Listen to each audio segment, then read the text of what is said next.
deve vincere sempre, in politica si vince e si perde, ma perché evidentemente, insomma, mi portavo dietro un carico di responsabilità importante, ma sono stati proprio i giovani a convincermi, giovani democratici, tanti giovani amministratori, a convincermi che questa sfida oggi la potevamo vincere.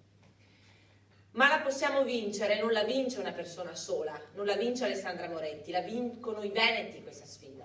I veneti che vogliono trasformare la loro profonda delusione, che è il sentimento più grande e più diffuso tra i veneti, trasformano la loro profonda delusione in voglia di cambiamento e in una scelta di cambiamento, perché ognuno di noi è la scelta e le scelte che ha fatto nella propria vita.